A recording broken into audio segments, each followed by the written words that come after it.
Welcome in to another episode of the WestsLife Podcast. I am your host, Josh Barnett, formerly known as Josh Barnett. That's right. You can't really take me to court if I go under an alias. Maybe that's a good way to get around all this. But we are brought to you by Holman Barnes Group, which includes West Ashfield Leagues, the best place to watch the game live and loud, or games rather. You got the girls and the boys back to back, which we are previewing tonight. So head out to West Ashfield Leagues Club on Saturday afternoon. Maybe have a lunch, have a pizza, and a couple of skewies, and watch the girls and the boys go round. At WestsLife Pod on Instagram and Twitter. I'm assuming maybe we'll have a few new listeners or first-time listeners. People may have read about this little show in the media or heard about it in the media this week. So maybe we might have a few new people. So please, if you want to support the show, please at WestsLife Pod on Instagram and Twitter.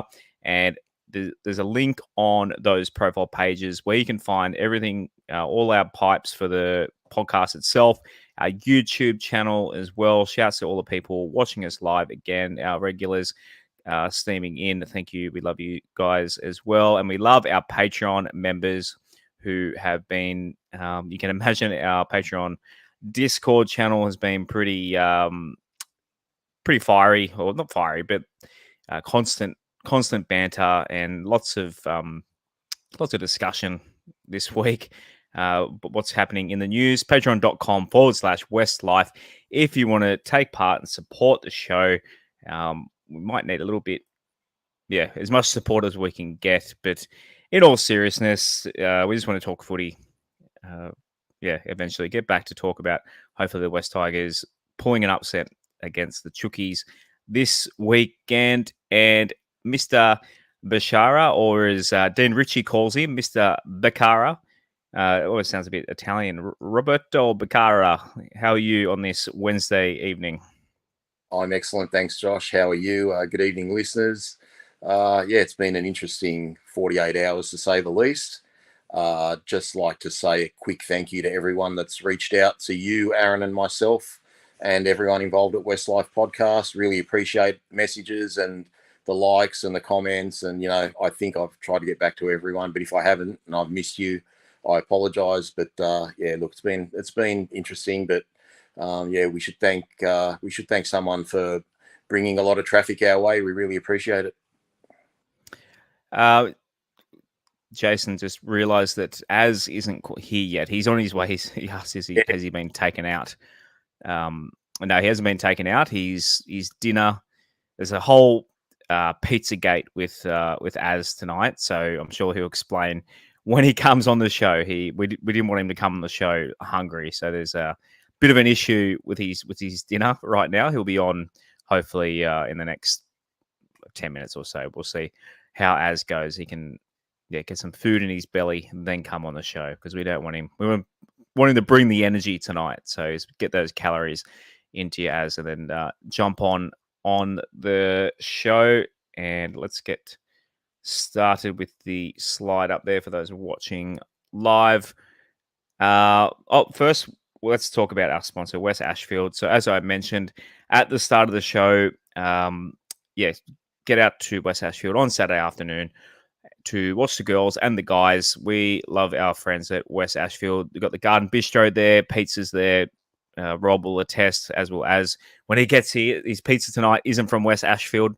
You can be assured they do not make mistakes with their pizza, like whatever rubbish pizza Az has ordered tonight. I'm sure nothing, in all seriousness, Garden Bistro, fantastic pizzas at West Ashfield, or walk on for a Chinese feed. So head off to West Ashfield. Watch the footy on the massive screen, like literally cinema-sized screen. For more information, holmanbarnesgroup.com.au. Holman Barnes Group, bringing people together. Okay. The whole elephant in the room. So we'll talk about our last 48 hours. Last 48 hours, Rob. Obviously, you mentioned that, I want to say as well to all the people that messaged me, it was quite funny. People like family members and friends would message me links to news articles and say, hey, have you seen this? It's like, do you think you're you messaged me at like 4 o'clock in the afternoon when it went live that morning? Do you really think you're the first person to inform me that our names are in the newspapers? But yeah, it's Rob, you got credit to, was it Dean Ritchie that you spoke to and got to put your side of the story and that sort of thing with him in the Telegraph side of things? But we're in, yeah, I know Nine picked it up, and so did what do you call it? Sydney Morning Herald, our friend, another friend of the show in Michael. I always get it mixed up. Which MC was it? Thomas. Yeah, by Chamis. I didn't want to get the name wrong. And I also heard this morning the big breakfast with Laurie Daly, Michael Clark, and who's the other host on that? Heard they were talking about us as well. I know Michael Clark, West Tigers fan, he got a little bit fired up, and without actually hearing what we actually said, kind of, was everything you said right, but he hadn't heard what we said. So yeah. Oh, here he is. The pizza man is here. As we're just discussing pizzas at West Ashfield, I bet you the pizza. Oop, have I lost you there, Josh? We lost you. Well, you know what? I don't think anyone wants to talk about the pizzas anyway, do they, Aaron? Probably not. It's been a bit of a hectic day, hasn't it, or hectic week?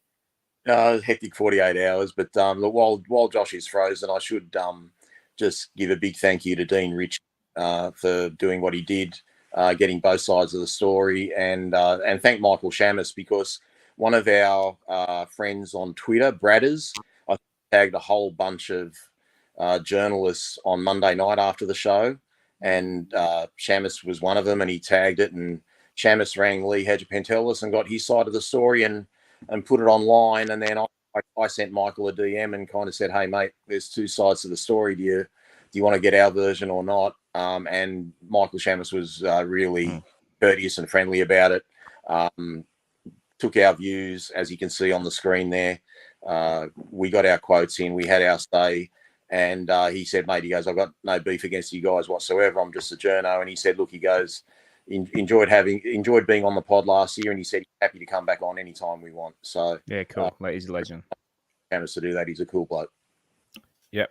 Do you want me to read through what you said in the paper here? Well, I can't read it on the iPhone. Yeah. I'll be Mr. Bakara. So you said WestsLife is a podcast for West Tiger supporters and all who care to listen.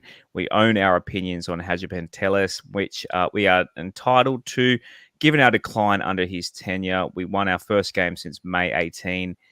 But instead, focusing on that, let's all be about Lee. We didn't call him a rapist, murderer, or anything defamatory. The only person that defames his character is himself, in my opinion. Death taxes and Lee Hedgepentelis embarrassing himself and the West Tigers. Focus on lifting our club off the bottom of the table. Hedgepentelis, I am totally entitled to my opinions of him on a podcast. I am a supporter, giving my opinion based on where we are on the ladder and how we have declined since the start of his tenure from 9th to 17. It's just obviously referring to us as just a footy show, a podcast. That's what we do, what we discuss. He has thrown coaches under the bus. He says we're not the ones to let go of Jackson Hastings. They didn't, but they appointed the coaches that let go of Hastings. He says things that are just excuses, but nothing of substance that gives us hope. He said there are death taxes and Tim Sheens will be coaching in 2024. Now he's gone. He also said we have won 8 straight, even I made this too small for my eyes. We have won 8 straight games in 2 years. You have combined wins together every year. We've had 6 wins since Michael Maguire was sacked. The fans are sick of it. West Tigers made a foolish decision to appoint an untried coach in Benji Marshall, and there's a bit more footy stuff, so we don't really need to finish that one off there, Rob. But you're sticking to your guns. I just want to say again, obviously, I apologised on Monday's show. I think my Chubba Chub's comment is the one that really upset him anyway. So I, again, take full responsibility for that. And it was a stupid joke of me to say that. And as I said on Monday's show, we don't think he's a bad person, nor anyone at the West Tigers club. They're human beings. We don't think they're, any of those things that you said in that article. Of course, Rob, we're just a critic criticizing the job that they're doing at the West Tigers. And credit to Justin Pascoe too. I just saw clips of the Ask the Boss this week, and he addresses that a few criticisms in that, but I didn't have quite enough time to clip that because I only put it on a couple of hours ago. And despite how professional this show may seem, we do have jobs outside of this podcast, so I didn't quite have time to clip that one up. But anything to add on that, Mr. Bakara? Look, on all those things you said, I've got so many things I'd like to say about it. Look, one of the things that we did cop in the legal notice, in particular to me, was Lee Hadjipentelis's inability to close deals. So we don't know exactly what goes on there, but we can only go on what we've seen in the media. We botched up the Latrell deal when Lee had pretty much gone public and told the world that he was our number one target. We want to go. I don't think it's a wise move when you're trying to get someone. You just get that person, as Benji Marshall said a few weeks ago. You don't talk about it. You just do it. You get it done. I'm not attributing this to Lee, but, we botched up the Josh Addo-Carr deal with that stupid heads of agreement thing, which obviously that had something to do with Justin Pascoe. And I guess there was, a bit of Madge in there because, we didn't want to release at the time Tom Talau or David Nofaluma. So I think that's poor. And then obviously the way we handled that Cameron Ciraldo negotiation twice was really embarrassing. They thought we had him. There's even a current board member who's well known, blabbing his mouth off at State of Origin. Probably had a few drinks too many, telling anyone who cared to listen that we've got Ciraldo. So again, there's just a bit of a lack of how to get the job done, how trying to keep things privy, and then the whole thing about what I didn't like about what he said recently, especially in particular to Jackson Hastings. As a podcast, I think the three agree the whole halfback situation is what's caused us to come last again this year. Okay, whether it's putting our eggs in the Mitchell Moses basket, it not happening, letting go of Jackson Hastings. I agree with that comment, and of course it's the coaches that decided that. I have a big problem with the fact for two reasons. One, they appointed the coaches, so they can't wash their hands. That comment, I'll just add there, because for people not watching the show, that Shane Cole had said we dodged a bullet by not hiring Cam Ciraldo. No, I accept that too. But the part that bothers me, and I think this worries me a little bit for the future, and it's just in terms about how we go about our business. I agree with Lee that the coaches made that mistake in letting go of Jackson Hastings. He should not be coming out in the media and saying that, because he's throwing Benji and, Tim Sheensy's going now, but he's throwing those blokes under the bus. You're working with these people. You're meant to be one unified organisation. He's got no right to go and say that and throw Benji and them on the bus. If he thinks that, he should tell them that internally and say, guys, I think you stuffed up. We should have kept him, blah, blah, blah. But he's basically sold them out and made them look like idiots to the media, even though I agree it was the wrong decision to let go of Jackson Hastings. The other thing he said recently in the media, which I've already mentioned last week, was the fact that he said, the Broncos turned it around. They came last in 2020, and look where they are now. But what I'd say to Lee is they made a lot of changes in upper management, and we haven't. We've had one change. We've had Simon Cook go off the board and John Doherty go on, and nothing else has changed. And then, the 5-year plan, the excuses he gave about fast tracking and saying that Tim's done a wonderful job. I mean, everyone can make their own mind up. I don't think Tim did a wonderful job. What Tim did a wonderful job was shielding the media from everyone else. Tim's really good at talking to the media. But in terms of coaching, after Madge got sacked, including last weekend, we've won 6 games. So I don't think Tim did a good job. I don't know if Benji's ready, but Benji is now forced to take on the role, and I think he'll be better off without Tim Sheens there. So I agree with that. But it doesn't mean that everything's gone to plan. And I think, look, he has to say something to the media, and he can't sort of say, "Hey, shit, we're wrong, we're wrong, we're wrong." And to be fair, it's not his job to actually face the media, guys. It should be our CEO, our CEO that you're praising tonight, going on behind the roar, but he's in absolute hiding. He should be the one facing these questions, not Lee Hadjipentelis. The CEO does all that sort of talking. So I just think no matter which way you look at it, everything's gone pear-shaped. I can't speak on your behalf, but I'm sure your sentiment is the same as mine. My number one goal is I want this club to be successful. I know it's cyclical. I know you have good times and bad times, but we've had 12 years of not making the finals, and the last 2 years, as I said in the article, our season's been over by May.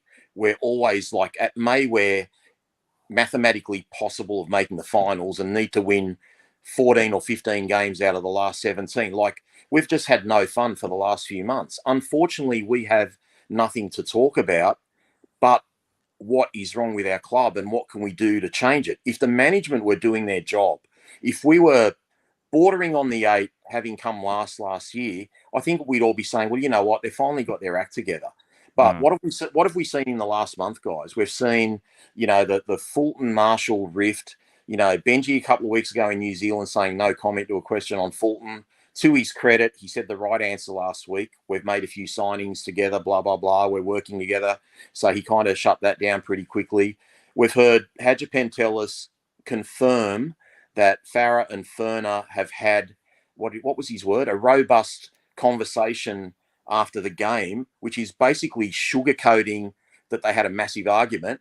And we've been told that they've argued before and they don't get on very well.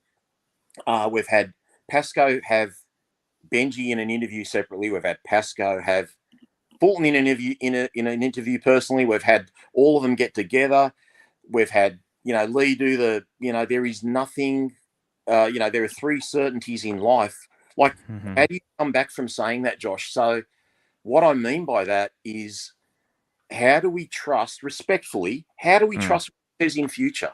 I mean, when you say there are 3 certainties in life, and one of them is Tim Sheens will be coach next year, and now he's not, it's not a certainty, and we can't trust him. So I think we should amend that sentence to there are two certainties in life, death and taxes, okay? Because he said the wrong thing, and he started backpedaling a month ago. It was like, yeah, he's contracted next year. He's only an interim coach. He's only a transitional coach. What's a transitional coach? He's a coach there in a transitional period. He's not a transitional coach. Benji Marshall is the transitional coach. He's the one going from assistant to head coach.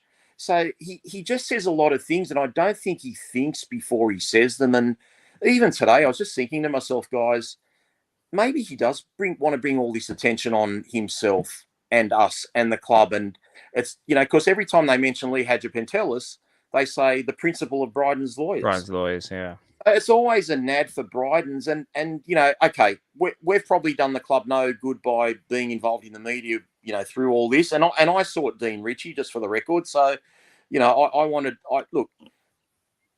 the club to be better. I've said that, a few minutes ago. How I think the club has to be better, it has to change the board. It has to change the chairman, has to change the CEO. So I do have an agenda for change. I'd love to work with them, but they're never going to work with me. And they're not going to work with a lot of people, but they don't know how success looks. They want it.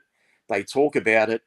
I worry about Benji next year, as I said last week, if we, start 0-6, 0-8, 0-10, whatever the case may be. Benji deserves the best platform, guys. And yeah, I said I didn't think it was the right appointment. And I love Benji, one of my favourite players of all time. He's a great guy, and I know he backs himself, but I don't know of any coach that hasn't had any experience and made a success of it. But now that he's there, I've heard a lot of good things, particularly secondhand information from Abby Coruscant, who adores the bloke, swears by him, and Appy's kind of like my one shining hope at the moment.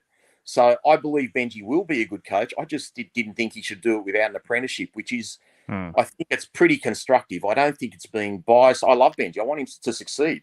There'd be no more greater fairy tale than, the king of the West Tigers taking, the club to a premiership. So I want him to succeed. But look, I heatedly sent Lee Hadjipentelis a text after we got the legal notice. And part of that text, I thought, you know what? I'm not going to troll the bloke. I haven't texted him for 2 years. But given the fact that he sent me legal action, I just wanted to say a few things. I said a few silly things and gave him a few backhanders. But in part, I thought, you know what? I'm going to give him my spiel on what's going wrong. And I said, you've got to get Benji 2 assistant coaches that are X's and O's coaches, because players want to play under Benji. Benji's got the players motivated. We had nothing to play for last week. He got the win. We've had other, sort of consolation losses. Benji's getting players to run through brick walls. We just lack a bit of finesse, especially in the red zone. He needs a little bit of help. I love the appointment of John Morris, which we'll get onto later, Josh. I think that's. I literally got this. I got it up on the screen now. So good segue. Absolutely wonderful appointment. He took Cronulla to the top 8. Ironically, John Morris got sacked because Cronulla thought he can't get them any further than making the finals and getting a first week exit. Right now, at the West Tigers, we'll probably take that, definitely. Are on the table. So 8th would feel like a premiership. An ex-player, a former teammate, and not just what he did at Cronulla. He's been at 2 grand finals with Souths as an assistant, with some of the best players there. So he'll bring a lot of knowledge, a lot of experience, take a bit of a load off Benji, and he's current. He's not someone that's 72, 12 years out of the game, etc., etc., etc. He knows what he's doing. I applaud the appointment. It's a really good appointment. So right now, we can keep bashing Lee and Justin, whatever, but we've got to give Benji a real good red hot crack and a chance of this. And what I love about this John Morris appointment, guys, it's for 4 years. Okay. And that's pretty much Benji's remaining term as well. So I applaud the decision to get John Morris. We want to cheer the club, whether they like it or not. I don't care how much they hate us. Okay. But we've had 8 wins to celebrate in 2 years. Okay. And we have to provide our listeners with content. Okay, sorry if I'm rambling on, but I need to say this. We have to give them content, and what's in the news every day, it's a drama at the West Tigers. And if our leaders are listening, whoever they may be, management, board, coaches, whoever, think about the players, guys, and think about when one of our players that we want to keep gets offered a contract from another club, with the realization that if they go to another club, they're not going to get the noise they get at the West Tigers every day, being in the newspaper, drama here, drama there. This bloke did this bloke did that, this chairman did that. I just want to go to an environment where I can concentrate on my footy, enjoy my footy, and be good at my job, not have reporters come at me at the media and say, oh, what do you think of this? What do you think of that? What do you think? So I think it's really important that everyone at the club realizes, stop this media fest, okay, and just, get your act together, because we know the talk's going to keep happening with, regarding Fulton. That's got to be nipped in the bud.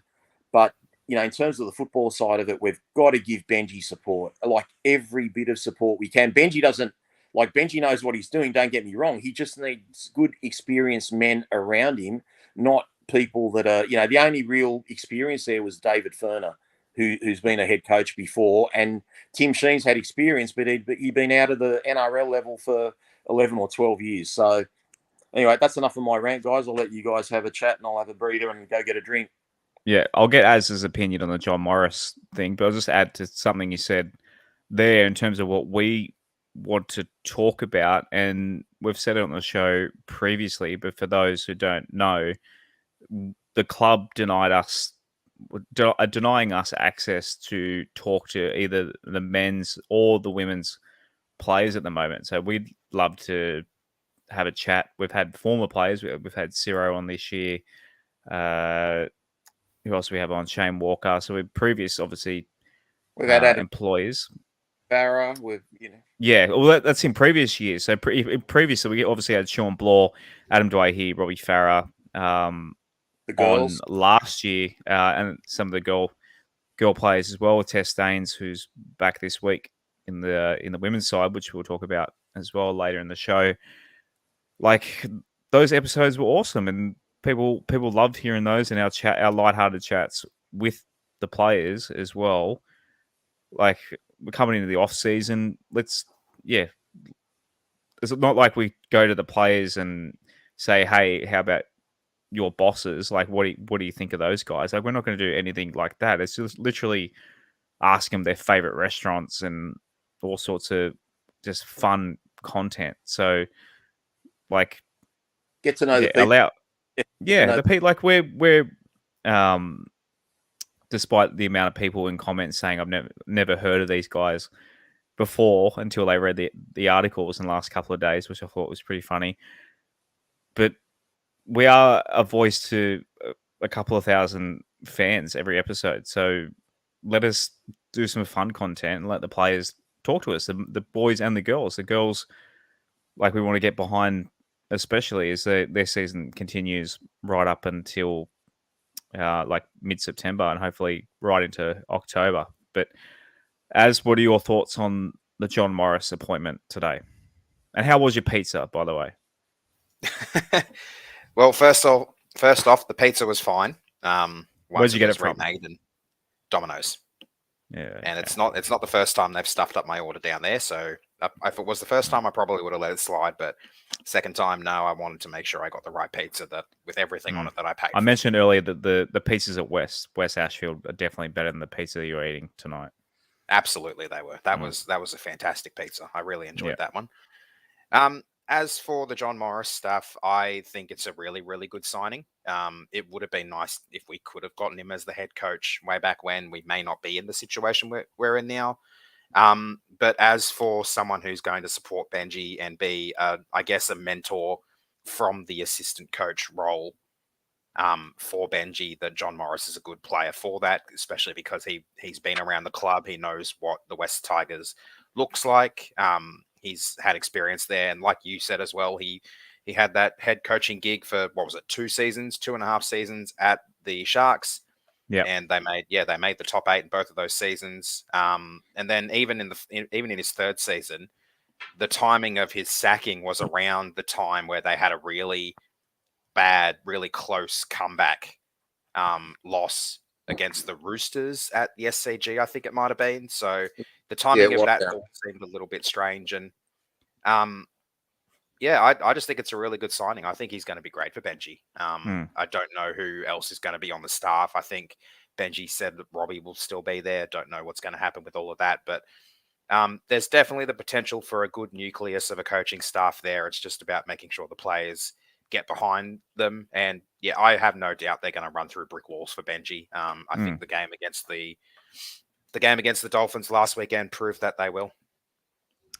Think about John Morris too. I think he's well liked by players as well, especially when he was at Cronulla. So the thing with coaches for me is you also want a coach that's attractive for incoming players. So I have to wonder, he's been at the Sharks and been at the Rabbitohs. If ever there's a player that comes off contract that he coached previously, does it make us, Rob, a bit more of a chance to jag them? I think it does. Look, I think what concerns me, we need to get some wins. We need to have a good year next year. Like I say, it's just my opinion. Look, everything I say is my opinion. Okay, I'm sick of saying in my opinion because obviously, I'm actually like paranoid about things now. But if we have a bad year next year, my opinion is the Benji aura disappears.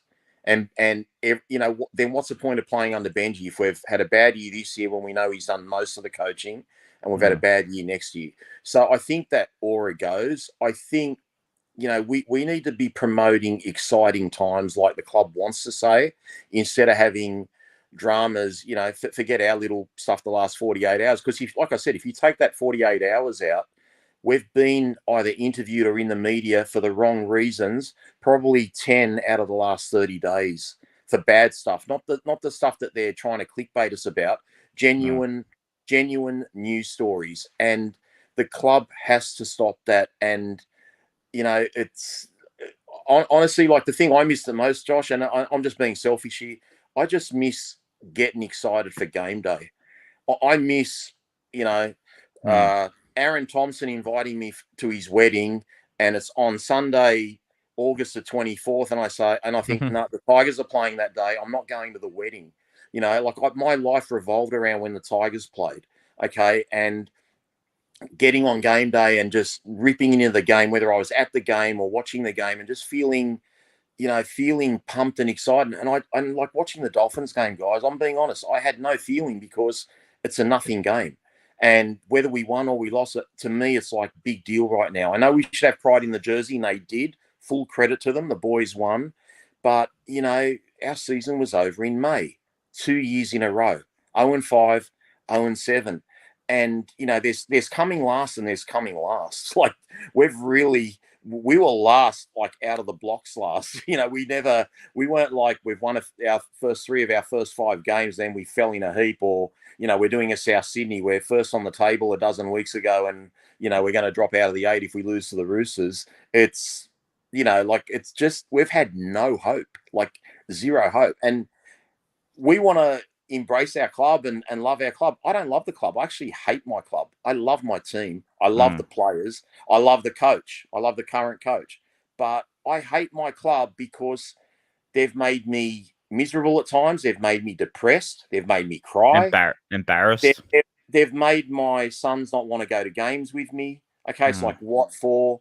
Waste of time. It's killed my favorite passion outside of my family, and that's just me being selfish. Now, if that's just me, how's everyone else feeling? And why? And if Lee or anyone else out there is listening, why do you think we've got a big following, Lee? And why do you think we've got a big pull? Because they all think like us. If they didn't agree with what we're saying, they wouldn't be listening. You know, and a lot of people, you know, when he got upset with me for directing emails to him, my genuine reason was to the people who were emailing me, guys, I'm just a fan. I can't do anything. If you've got a problem with what's going on, email them. Like, they're the ones that can change things. And they got upset because I redirected the emails to them. And as I said at the start of the show, guys, if we were in a decent position and we could see that we've, you know, made structural changes within the club that have set, and what I mean by that is, you just look at the Scott Fulton role, that was the Warren McDonald role, that a couple of years ago was the Adam Hartigan role, or the Tim Sheens role. There's just been no stability. We keep chopping and changing. We had new assistant coaches this year. We're going to have a new assistant coach next year. We had different assistant coaches last year. So it's just constantly changing, and we're not giving ourselves a chance to succeed.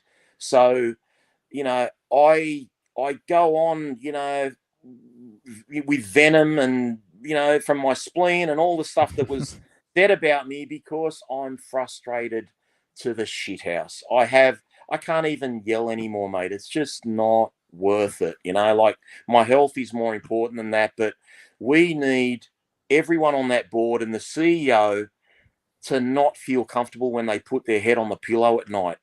Okay, they need to, you know, be waking up at 3 or 4 in the morning thinking, what the fuck can we do to make this place better? What are we doing wrong? Put your egos aside. Don't get your heads on TV every day and just say, we've got to make this place better. This isn't good enough. And I'm not being personal. I had no problems when I spoke to Lee.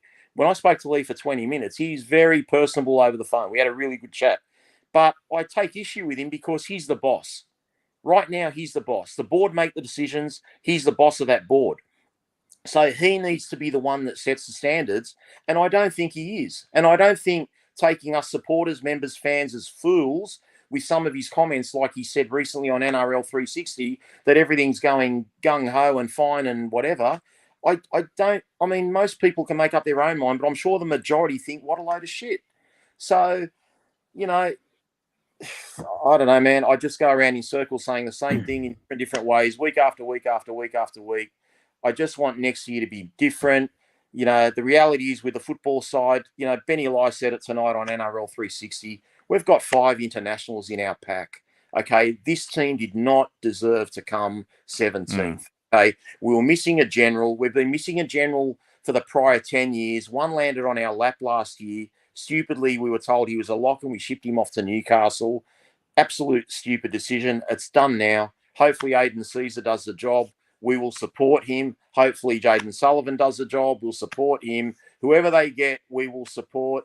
We will be patient. I don't expect anything next year, guys. I really don't. But What I do want is I want the foundations, the cement to harden and everything to settle. I don't want to see chops and changes. I don't want to see John Morris as head coach ever. I don't want to be 0-8 and John Morris is coaching round 9. We need to back Benji, stick to our word, and this is why I'm worried, because respectfully, death, taxes, and it didn't work out. And that's why I don't have trust. I can't speak for everyone else. That's my opinion. That's my case. I base my opinion on the history of what the men that are leading the club have done, and I stand by them. And if they don't like it, tough shit. I love the colours. I want to see my team succeed. I want to be so proud of what they do, and I'm still proud of the team. The boys are great. I don't really hate anyone in the team. I think there's a couple of players I don't think are first raters, but I just can't believe our management has let our club become a meme, literally a meme club and a joke, and laughed at. And my mates that we used to put the shit on each other every second week about games, they don't put shit on me anymore. They feel sorry for me. They're like, Rob, you poor bastard. We feel sorry for you. We know how much you love the Tigers. We don't even feel, strong enough to even put shit on you anymore. We're worried about. I think a lot of fans are like that. Everyone suddenly feels sorry for the Tigers, and we don't want your pity. We should be the strongest club in the league. We've got the biggest space. We've got so many areas that we cover, and it's just not working. And you can't say everything's going right when you go backwards and backwards and backwards and back-to-back wooden spoons, and no one takes accountability, and everyone says we're doing all the right things. You're obviously not. You're obviously not. At some stage, you have to say, we're wrong. I've done my best. I'm not doing a good job, and I move on and give someone else a chance. And it's just not going to change. And that's what frustrates the absolute living fuck out of me. That's what kills me. And anyway, I just hope it changes, man. I just think Benji and the players just need to get away from management, just galvanise, just be separated from the management, because they're not doing a good job, and they've proven it the last few years. Good comment from Dorian on the YouTube, which kind of sets up what I was going to say as well. Dorian said, I know exactly what you're saying and feeling, Rob. I went to every home and away game for 13 years. It wasn't fun anymore. I gave up so much family time. My life revolved around this club. And I was thinking there was a person on Twitter, amongst all the support that we got, there's always, it's stupid, you focus on the negative ones. So there was one person that said, you guys are not within the club. You guys need to you guys need to shut up and let things be, sort of thing. That's fair enough. We aren't within the club, but what we but the three of us. Well, the point I was going to make, Rob, is between the three of us, there's probably 100 years worth of not to make you feel old here, Rob, because you're probably more than half of it, but there's over 100 years of West Tigers obsession between the three of us. Like, as 20, 25 plus years of driving from Orange for every home game to watch the West Tigers.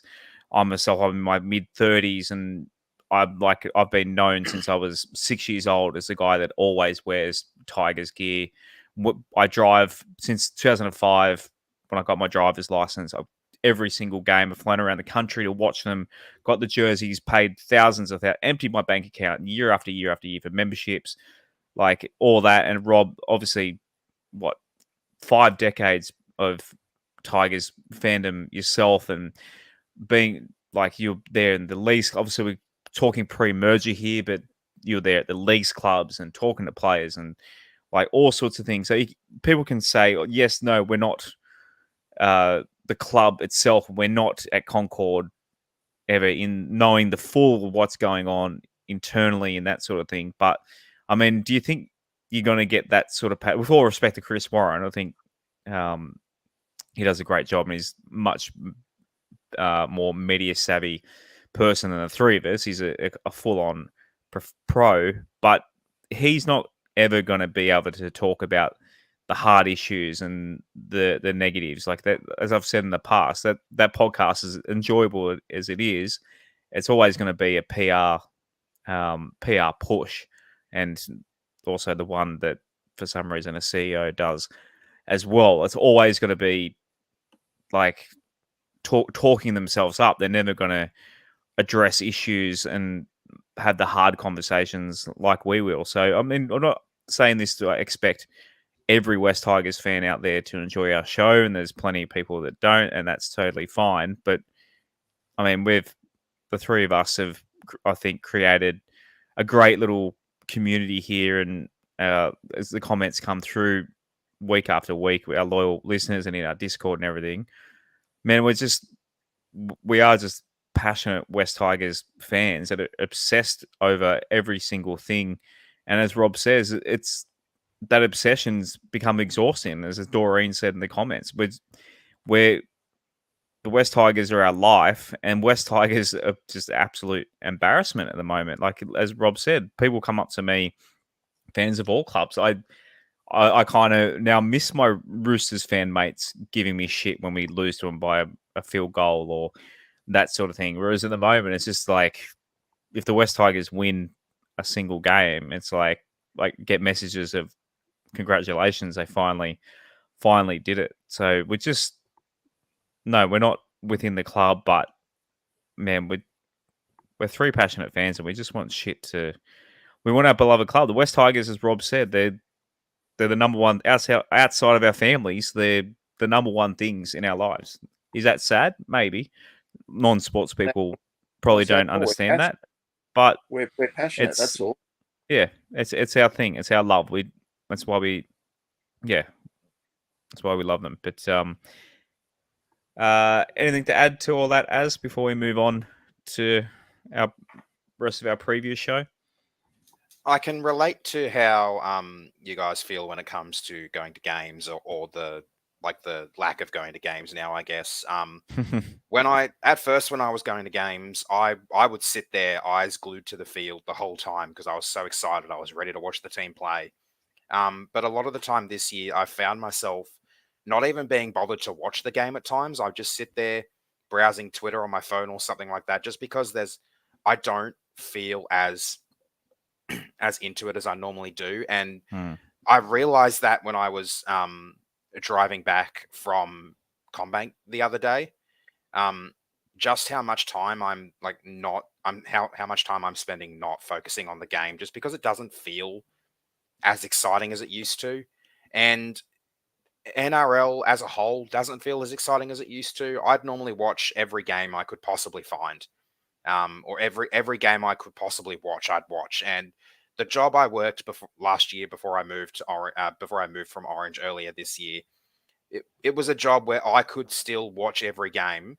Like I could watch all 8 games of a round, every round, because I wouldn't be working at all when a game started. Like the latest I'd finish work is a 5:45 on a Friday, and if anything, I'd just barely get home in time for the 6 o'clock game, or I might be a few minutes late. But I watched practically every game I was able to, and I just don't do that anymore because I'm losing interest in it. Because 1, our team is garbage.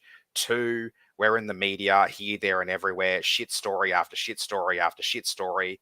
Almost all of it peddled by 360 and the clowns that run that show. And like other things that happen in games, like obviously biased referee decisions, and it's all just killing my love of the game. Like Peter V'landys is a bit of this, that try that we had taken off us in the first minute of the game against the Knights in Newcastle. I heard my brother and my dad celebrate that as we scored it, but I sat there. I did not celebrate it at all because I was like, I know they're about to take this off us. I know they're about to find a way to take this off us. And they did. And at CommBank on Saturday, we scored, what did we score? 4 tries? 4 tries, I think. Four each, I didn't get up and celebrate 2 of them. I just sat down for 2 of them because at that point I'm like, we're gonna lose this. Like we're gonna find a way to either lose it ourselves or the referee's gonna find a way to take it off us. And I just wasn't excited. I probably would have let's say 3 years ago, maybe, that penalty goal Appy scored, I probably would have screamed so loud I would have lost my voice. I celebrated it, but I didn't celebrate it as loud as I normally would have. And it's just all hit me that I'm not enjoying it as much anymore. I'm enjoying watching the girls because they're playing with heart. They're playing with effort. They might be losing, but there's always going to be growing pains for a first-year team. But for the men, I just don't have that same love that I used to. And I want that love again. I want to be able to sit down when the draw comes out later this year, circle all the games that I'm going to be going to with bells on, and be excited for them. But I just don't know if I'm going to be able to be that way. The club obviously try and find ways to get our hopes up year after year. And maybe the thing that might get my hopes up is if we have the home ground spread that we want with just the 2 suburban grounds next year. But other than that, I'm not sure how I'm going to feel about next season going into next season. I want to be excited, but I just don't want to get my hopes up because I've been on the end, like even in just my 8 years of being a member so far, in just that time, I've been on the end of so much heartbreak, so much disappointment. And back when I lived in Orange, so many shitty drives home after a loss. And it just wasn't fun. Yeah, especially with just that Roosters further to one that, last Aaron, year. just further to that, I mean, not that many people would have thought about it. Given the fact we'd missed the finals for so many years, when I saw the draw this year, I was so excited. I was really, really excited. And when we won that, I know it's only a trial, but we won that trial against Canberra, and the way we played and some of those beautiful backline movements that we put on, and I thought, righto, we've got Gold Coast, Newcastle at home at Leichhardt, and then with Canterbury at Belmore. I'm like, we're going to win these games. You know, Gold Coast, they lose both firm. What is his name? Fermor, whatever his name is.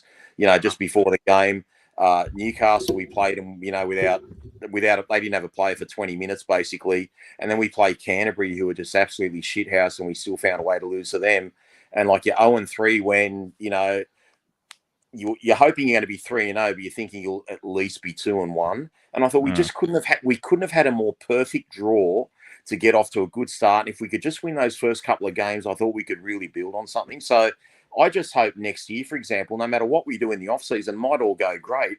But how terrible would it be if we had to play, you know, Penrith at Penrith round 1 and, you know, all that sort of stuff. Like, so I just hope we get a good draw next year. That's really important because we absolutely missed a good opportunity this year to, you know, have a little bit of an impact on the competition. And I really think we missed our chance. I'll go back to 2020 for a second, Rob, as well. The media and all the articles after the draw's done about how tough every team's draw is based on like last year's ladder positions, blah, blah, blah. The NRL.com app does it. Fox League on things like Twitter and Facebook do it. And you get a bit of a different perspective from each of them based on how they word it, how they work around it. And I remember the original draw for 2020. Before the shutdown, we had supposedly one of the easiest draws. We come back after the shutdown when they've redone the draw, they've rejigged it down to a 20-round season, and we all of a sudden had one of the hardest draws. Again, in 2021 and 2022, we had like 4th hardest, 5th hardest draw, somewhere around there. And then this year's draw, if I remember correctly, we were probably, I think, maybe around 8th to 10th hardest. So this draw, even in that regard as well, was a lot simpler and a lot easier and a lot nicer to us than in other seasons. Like you look at some of those rivals that kick our ass 2 times a season, every season that we often draw, like the Roosters, like the Panthers, like the Eels. We actually didn't draw any of those 3 teams twice this year. Instead, we drew the Raiders twice, and they were like fringe top 8 last year. Who else did we get twice? Like we got the Cowboys twice, and we normally have a good record against them. So we were set up for a fairly successful season this year, and it just didn't come about that way. Dragons twice. Yeah, we might have had a harder draw last year, Aaron, but don't forget too, we had, I don't know if it was back-to-back or not, but we had Gold Coast and New Zealand at Campbelltown quite early in the season. And, you know, so we might have had a harder draw. They were 2 winnable games. So that was a Luciano no try. Yeah. Luciano no try to, what was that? What's his name? Ziggy? Was that Ziggy that didn't even check it? Yeah. The referee. But so look, I just hope we get a draw next year where, you know, there's no soft game in the NRL, but we can get one of the teams down the bottom playing them at Campbelltown or Leichhardt. That would be much appreciated NRL because you need the Tigers to be in the fight just so you get a bit more of a crowd at the games. Big shout out to our friends at Mobile Corp. So Mobile Corp, they support local businesses by managing their IT, their networks, and their mobile devices. If you're a local business owner looking for a partner who can take away the hassle of dealing with IT issues, make sure you have cybersecurity in place, handle all your mobile device needs, then Mobile Corp can help. Mobile Corp is a family-run business and a long-time supporter and former sponsor of the West Tigers. Reach out to our mate Stephen and the team at Mobile Corp or check out mobilecorp.com.au. That's mobilecorp.com.au. Righto, there is a game of football on. It was 2 games of football on this weekend. Let's start with the men's side. So 5:30 p.m. at Allianz Stadium, the West Tigers' first ever game at the new Sydney Football Stadium. As run us through the team list. No worries. So Jerome Buller is the fullback, David Nofaluma and Junior Tupou on the wings, Tristan Riley and Asu Kepaoa in the centres, Dane Laurie in the halves with Will Smith, Stefano Utoikamanu and David Clemmer are the front rowers. Api Coruscant is back at hooker. Isaiah Papali'i and John Bateman are the second rowers. Fanua Pole is at lock. Justin Matamua, Sean Bloor, Alex Twoll and Alex Seyfarth on the bench. Atasi James is 18th man with Brandon Wakeham, Josh Fellerty, Kit Lau-Lidley and Tommy Talau in the reserves. Yeah, so obviously poor Jakey Simkin with the HIA might have been his best game as a West Tiger last week, and then late in the game went off the HIA. So him moving out means Appy back to 9 and Will Smith in at halfback.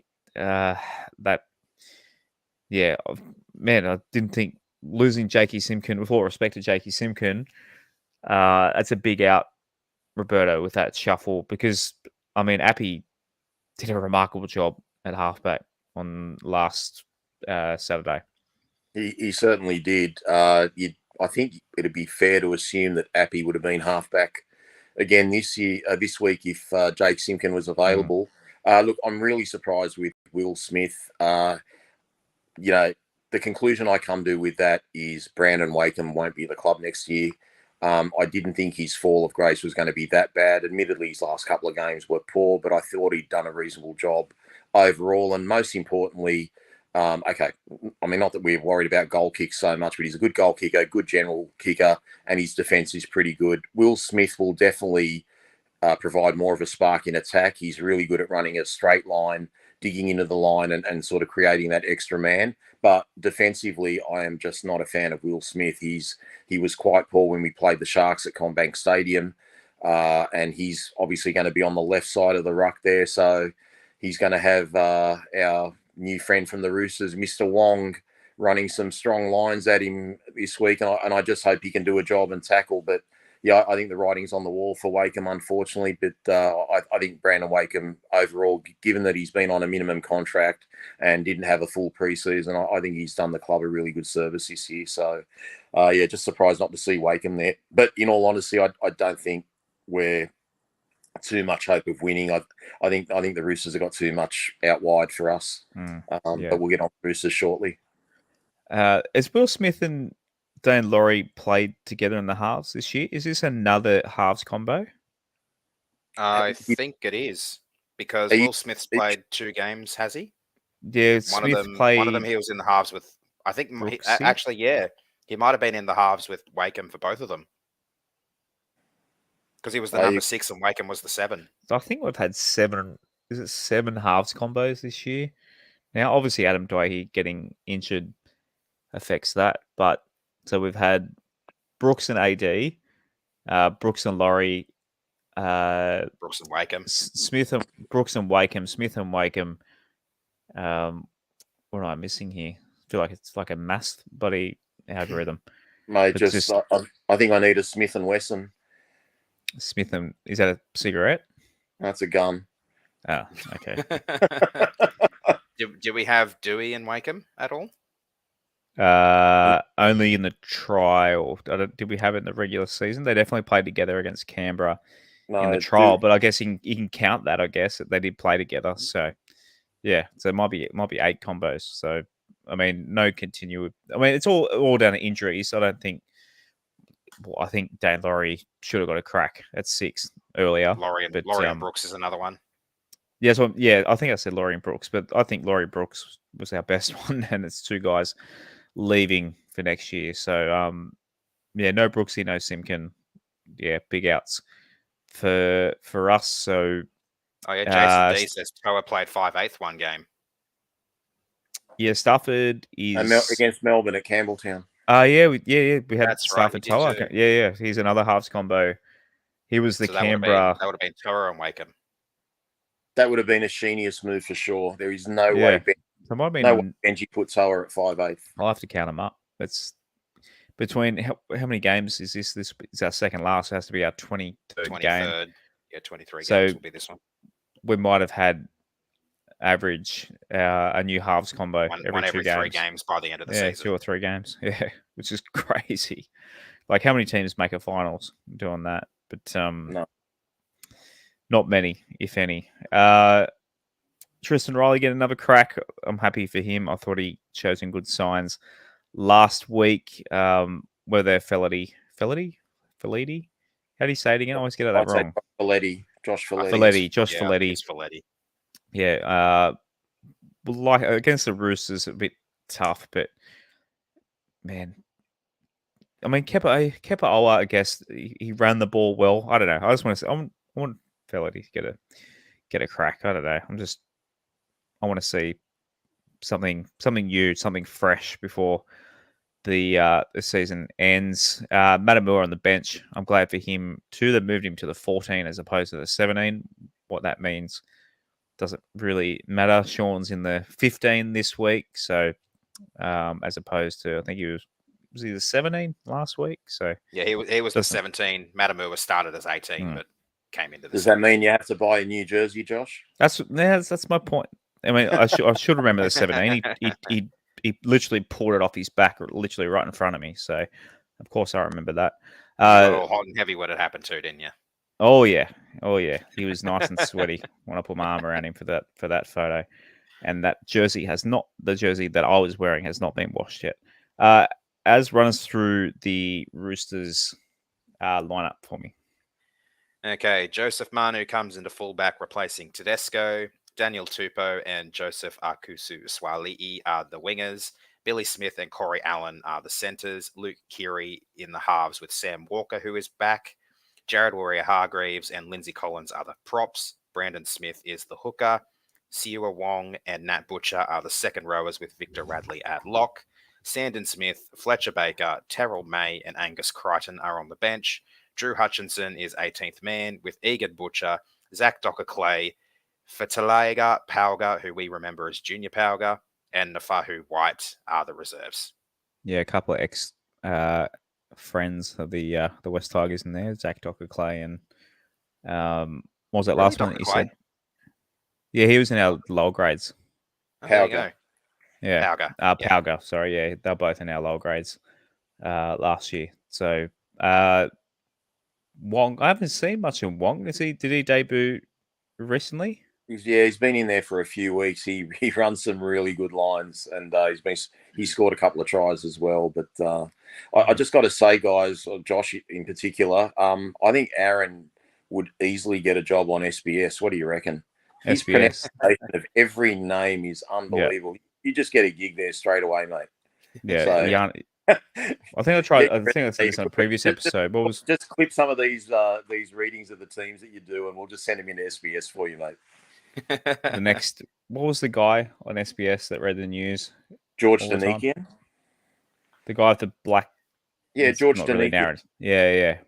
Give me like a radio gig on like ABC Grandstand or something like that too, maybe. Yeah, that's good. No, Rob's saying you need to do something ethnic based. So he's just fantastic with his pronunciation. Yeah. Love it. Well done. Obviously no Tedesco. Joey Manu at fullback. Not a bad replacement for Teddy there. It's I can't believe this side aren't a lock for the top 8. Like, they were my pick at the start. Before the season started, I thought they'd win the comp. I had the Roosters. Yeah, I had the Roosters as my minor premier and premiership favourite in a grand final against the Rabbits, and that's completely gone out the window. So table-wise, as they're just sitting outside at the moment, basically need to win this and beat the Bunnies to finish. Is that what they Do they need 2 from 2 to make it? Correct. Basically, yes, because the Rabbits have the bye this weekend, so that's a guaranteed 2. I think they're currently tied with the Rabbits, so if they beat us, they'll still be tied with the Rabbits, and it could be the 2 of them facing off next week. No Latrell for the Rabbits for basically that last spot in the top 8, because I think the Knights, if they get a win this week against the Sharks, they'll take 1 spot. You've also got the Cowboys, who are in a very heated battle for one of those last 2 spots as well. So, they need a win. They need to win. Good 12-man reference by Jason D in the comments. Smith, I hope I pronounced that correctly. Fuck up, you bitch. 1-0 Australia. Righto.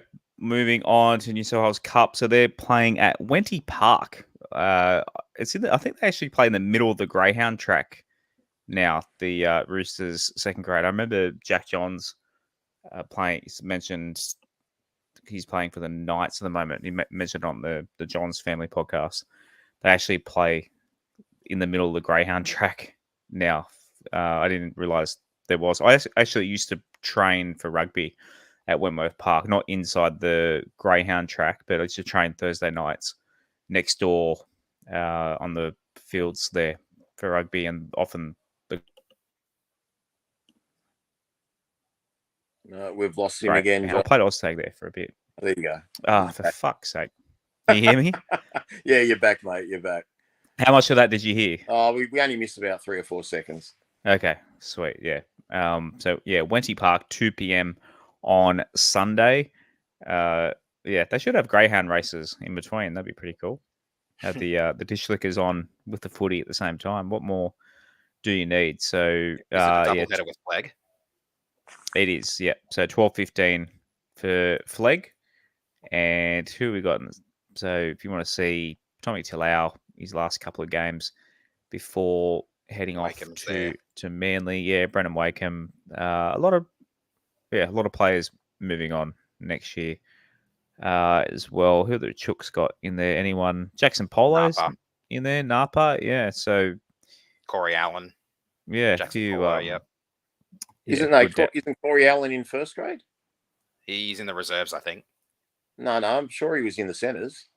He is. Okay, he's named in both. That's Corey Allen. I was excited that Corey Allen was in the centres because, I mean, obviously, Josh, you're 100% correct. They don't lose much at fullback with Manu being at fullback, but they lose a lot having Corey Allen at centre. Corey Allen is not much chop. So I think we're going to cop a break there because Joey Manu on Kapoa would have been an absolute nightmare for Kapoa. So I'm kind of glad Manu is, we've at least nullified one of their threats. And don't forget too, guys, Sam Walker's got his first game back, and Drew Hutchinson, who's been on fire, is now not even in the top 17. So it shows you that the Roosters are coming good at the right time. Walker's barely played all season, so we can only hope that he's going to be really, really rusty as well. Coming back from, I don't remember what injury it was, but it was a pretty serious one. Well, he got dropped, and then I think he got injured in Cup. So that's right. He copped a massive injury, like first game in Cup. Yeah.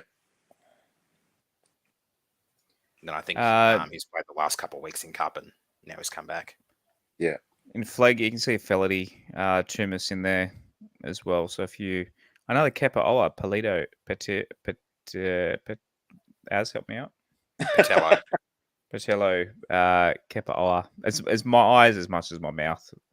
Younger brother, I believe. Read. Okay. All right, on to NRLW, 3:10 p.m. So before the NRL at the Sydney Football Stadium. As run us through the ladies' team list. Okay, Batil Vetti Welsh is at fullback with Jakaya Whitfield and Josie Lanaz on the wings. Rakea Horn and Leanne Tafanga in the centres. Pauline Pillay Rasabale is in the halves with Lazana Lutu filling in for the injured Emily Curtin. Sarah Togatuki and Christian Pio are the front rowers with Ebony Pryor at hooker. Kezi Apps and Eliza Cialata are the second rowers with Nevada George at lock.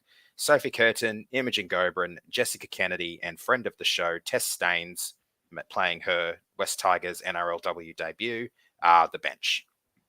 Yeah, this is my favourite side we put out for the girls. Obviously, Bo back is huge. Tess Staines, friend of the show, you said as on the bench, and Lutu, one of my favourites as well. She's getting the start in the halves. I'm assuming Curtin is injured. Yeah, so Emily's been playing through injury, I believe, to her hand and wrist the last couple of weeks. I think the team list announcement article said for the better of the team, she's been playing through injury. Obviously, while Lozana has been unable to play, that's probably been the case. She might have injured herself in the game against the Raiders, but because Lozana injured herself too, did the knee and was out of both of the last two games, Emily played through the injury and may have exacerbated it, may not have done so, but regardless, she's a big out. But yeah, Lozana gets a chance to shine in the halves, and that's exciting for her too. Absolutely, I love watching her play. Right at the Roosters team, we won't go through the whole box and dice with them, but plenty of stars in there. Surgis and Isabel Kelly, the centre pairing is pretty good one. Isabel Kelly, fellow Central Coastie from, I believe I read the other day, she's a Berkeley Vale junior, so not far from where I grew up as well. So she was You've also got the likes of Corbin Baxter at fullback, Taryn Aitken in the halves, Millie Boyle and Maya Hill-Moana as the front rowers, Keely Davis as the hooker. They are star-studded right to the gills. Yeah, the top of the table for a reason. What do you reckon? Can we take on this Chookies team, because we really need the win to stay in finals contention, don't we? Well, we're still, despite the loss last week, we're still in fifth, which is just one spot out of the finals. So it's a 4-team finals. We are still, I think, we're on two wins, while fourth are on 3. First, second, and third are all on fourth. So we're in a little bit of a battle in the middle there. This one's going to be incredibly tough. The Roosters, there is so much star power there. Their centers, I think the best battle of the weekend will be their centers versus ours. We know just how talented Jess Surgis and Isabel Kelly are, and our two centers have been proving they're not to be taken lightly as well. But I really think this match is probably going to be won in the forwards, and unfortunately, I think the Roosters have a little bit too much star power in the forwards, especially with Millie Boyle. Maya Hill-Moana backing her up, and a very strong bench as well. I think my main concern about our game this weekend is our bench is a little bit lighter than normal. We have 2 forwards, a back, and a utility, so we're a little bit light there. Hopefully the girls can prove me wrong. I'd love to see them get a win against the top of the table, high-flying Roosters. That would be great. Right, Robstrdamous, what's your bet of the week? Did your bet get up last week? Okay, so we have some clarification on that. That's a no. Okay, I gave 3 teams to win with 3 right wingers to score the tries. All 3 teams won. Remus Smith for Melbourne was relegated last minute because Warbrick was available, and I think Warbrick scored at least a couple of tries. So technically we would have got that up, but you would have got your money back for Remus Smith. And I'm trying to think of the other person. Someone else was a late withdrawal. I think it was Brian Toto. We had Brian Toto and Penrith to win. Brian Toto was rested by Ivan Cleary, I should say. And his replacement, whose name escapes me, scored a try in the first half. So we would have been right if they played. So for your $1 investment, you would have got back $1.70, as I did. So yeah, It didn't quite work out as the plan, but it's better than a loss. But they were the correct picks. We just, unfortunately, when you're going to air on Wednesday night and doing your decisions on Tuesday night, we don't know what the late changes are going to be. So I guess we should maybe just say what positions these guys are playing. Right winger, left winger. Exactly. Yeah. But look, DWZ to score 2 tries at an absolute minimum, and I think New Zealand will win 13+. That's a pretty good lock. As of yesterday, it was $3.46.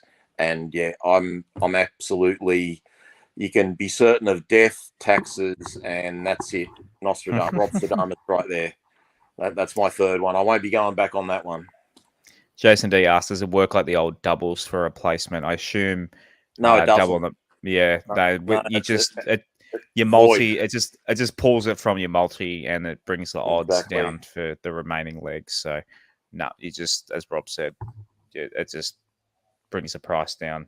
Whereas I haven't double on the main game, but that hasn't been a thing for a while. I remember those? That, like Hewlett Leichhardt, it doesn't seem like that long ago. They were doing those, I reckon, 10 years ago, 15 years ago. Surely it was definitely Benji Marshall, Robbie Faraday's. I remember doing doubles on the main game on the hill. And I've said it before too, guys, that St. George left edge is the worst in the comp. Matt Feeney is every punter's favourite winger because he can literally back against him every week. The only winger that hasn't scored against him was David Nofaluma a few weeks ago for us, but literally everyone goes to town on Matt Feeney when he's on the wing there. So, yeah, they've got a terrible left edge. Ben said in the comments that the doubles died with COVID. What, you can pass on flus with tickets. Yeah, maybe. They could do online versions or something, I guess. Do a QR code. Well, there's a business opportunity there, Rob. Yeah. No. I'll just stick to the honest way. Thanks. Look, I'm sure we can find a good lawyer. Righto, on to our tips for this week. So as I've got 7, I think in our Patreon comp, I've got 4 points on second. So I've been reined in a little bit, but at one point, I think you were like 11 ahead early this season. Yeah, but actually it goes all the way to the grand final, so I shouldn't speak too soon. So we've all gone the Penny Panthers up against the Eels, $1. Poor old Parramatta Eels. Man, how many of those players do you reckon have flights booked for Bali for next week? Yeah, well, at least we can say their season finished before ours, can't we? Yeah, absolutely we can. So, fuck them. The Warriors, we've all tipped them against the Dragons. That's specials. Yeah, absolute specials there. Dragons, 13 one eye. Yeah. One eye. Hopefully our boys don't. I know. I mean, he put it on social media. I don't think I'm revealing anything when I say Sean Blaw's got flights booked to go to Miami to watch. What's the soccer player's name? Lionel Messi. He's playing in America now. Lionel Messi. He's going to watch Messi. Soccer players probably screaming at me right now. He's only they call him the GOAT. Don't they? He's basically the LeBron of soccer. He's the one that did the arm ball, wasn't it? Maradona is the greatest player of all time, which will get a lot of reaction from all the Messi fans tonight. Yeah, don't DM me. Don't give a shit. Michael Jordan is the GOAT of the NBA. I'll talk about that with you if you want. But on to the Dolphins Cowboys. What have I missed on my graphic there? Well, I missed the game. No, we've all gone Cowboys. We've all gone Cowboys. No, there's 8 there. It's been a long day. We've all gone Cowboys. Dolphins, again, yeah, they'll be thinking about Bad Monday next week as well. It'll be a tough game. It'll be a tough game. I don't know. When there's motivation to... Same with our game as well. With rugby league, if one team has that motivation and are desperate to win and another doesn't, it just takes a couple of tries behind and they're like, oh, fuck it, wild up. I 100% agree with you. I just think those Queensland derbies, they just hate each other. There's just little bit of extra feeling in them. And I tell you what, with the desperation of the Cowboys to make the top 8 because they're tied on 28 with the Rabbits and the Roosters, it does seem like the game where there's a lot of potential for the old Wayne Bennett pulls the Rabbit upset out of the hat. Oh, good one, Ez. Where are they playing that one? Suncorp. Okay. The Dolphins. You know what? Everyone bags us the West Tigers out for home grounds. I feel like the Dolphins play a few as well. They've only had 2 main home grounds that Suncorp. I think they might have had to play a home game at the Gabba, but they've also had Redcliffe Stadium, KO Stadium, or whatever it's called. So it hasn't been too bad for them. I think they one of the teams that were screwed over by the World Cup taking venues. We've all gone Storm over the Titans. Titans, they're cooked, aren't they? They can't make the finals. They can't make it. There's only 10 games left. Yeah. Where do Titans players go for holiday? You live on the Gold Coast. Where do you go for a holiday if you live on the Gold Coast? Roosters, we've all unfortunately gone the Chooks. We're 5-10. What's Sean Bloor for a try this week? It was $5.80 last week, which was very short. Obviously, Should be higher. $9.25 this week. So Steph $9.50. Maybe Steph barging over for one. I'm going to do that right now as we talk. I'm going to put a $5 on Steph. That's my Robstrdamous for the week. Stefano to score a try. Who's next? We got the Broncos beating Canberra in Canberra. The Raiders, which is crazy. Well, not crazy. The Broncos are tied. Tied first? Raiders up there as well. Where are the Raiders in the moment? They're top 4, aren't they? They're 6th. They've slipped down a little bit. They've slid. Okay. Yeah, $3.60 for the Raiders at home against the Broncos, a 9.5 start. I mean, the Raiders, I don't know. Do the Broncos really want to go that hard? If you secured top 2, do you really need to go that hard this close to the finals? I think they might you do. want first. Yeah. Don't forget first. Yeah. Don't forget the Broncos. I think were undefeated till Canberra shocked them up at Suncorp earlier in the year, and also it's the farewell game for Jack Whiten and what's the centre's name, Jared Croker. So Canberra will have a lot to play for. I think Brisbane are playing too well, but Brisbane are missing Adam Reynolds. They'll have former Tiger Jock Madden, pretty decent halfback that we let go. But he'll be playing. So I don't think there's going to be too much in it. But I mean, you've got to be pretty brave to tip against the Broncos. But I actually thought these last 3 games I could have gone either way. I'm not so certain of either of them, to be honest.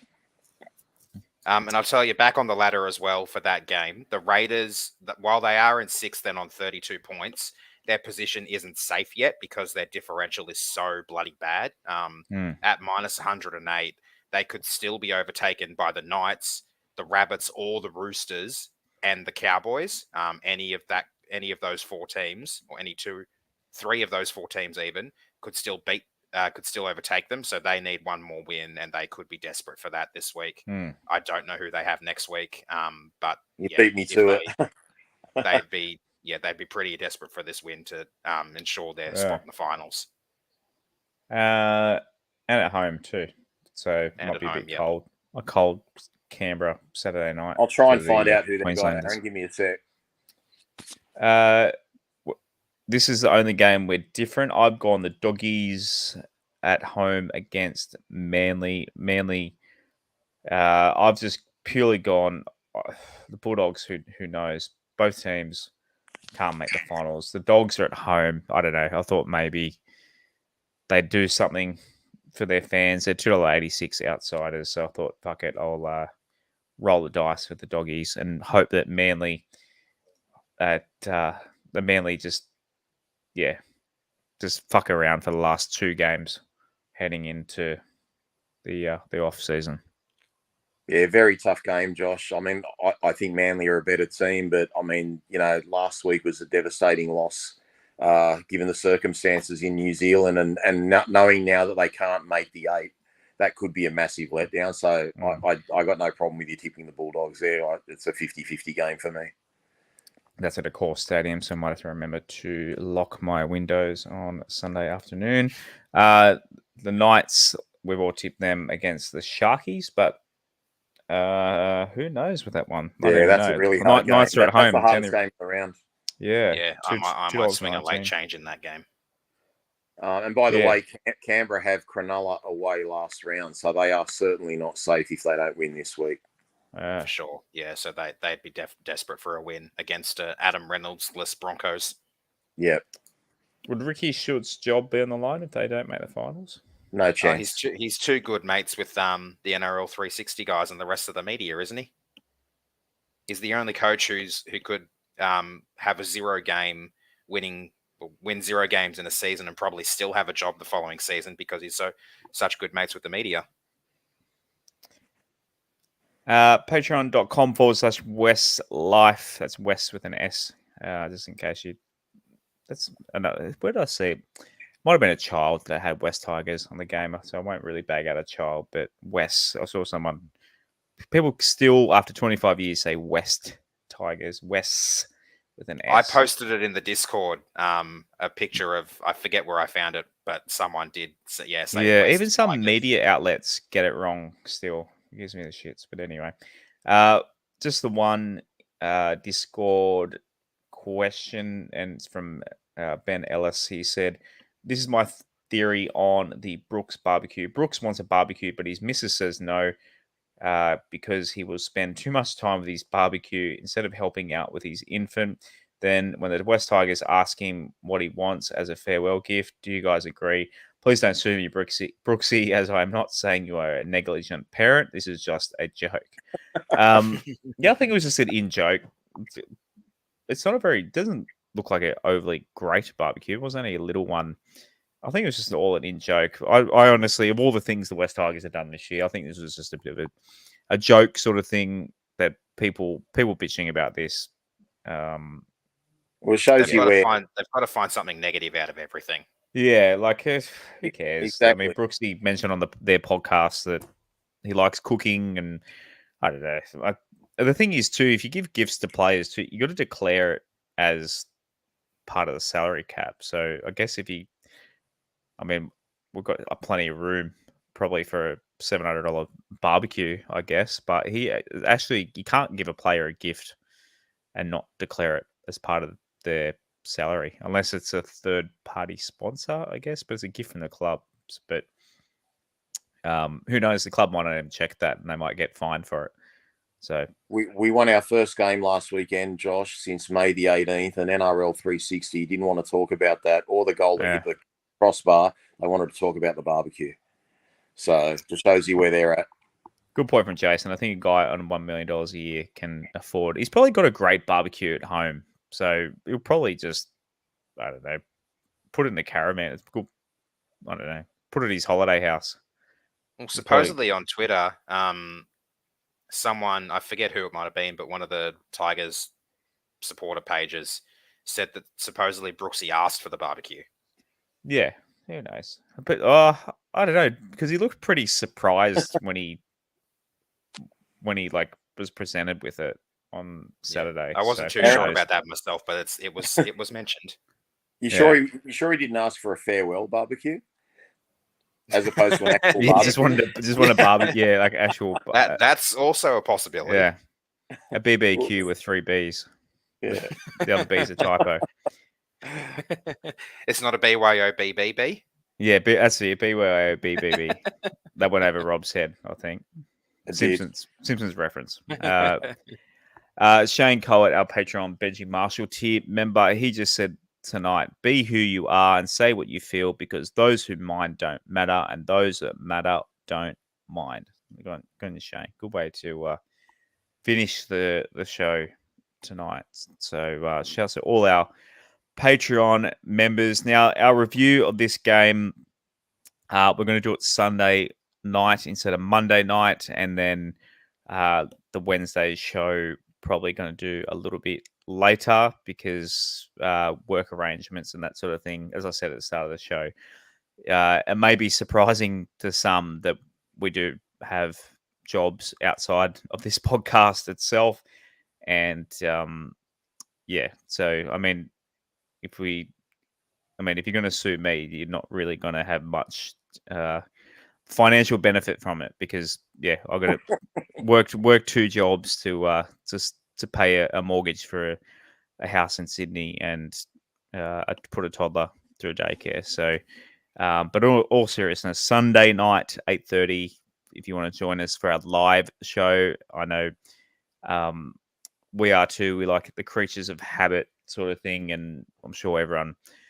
A lot of you, obviously, we see the same names every Monday and Wednesday, and we really appreciate you guys coming back and putting comments and adding to the show. Honestly, when did we start doing the live show? Was it mid last year or early, that. mid last year. It's really a lot of fun. So we'll keep doing them for the rest of the season, and we'll probably go into the off season as well. We're probably going to drop down. I can't remember if I mentioned this on the show yet. We've definitely talked about it amongst us ourselves. So when the West Tigers season finishes, we're going to go down to one episode per week because the girls will be playing, obviously, but the boys won't be. So there won't be quite as much to discuss. So we'll give it a week and then discuss from there. What day that'll be, I'm not too sure just yet. But for next week, Sunday night for the review show, and then probably late Wednesday night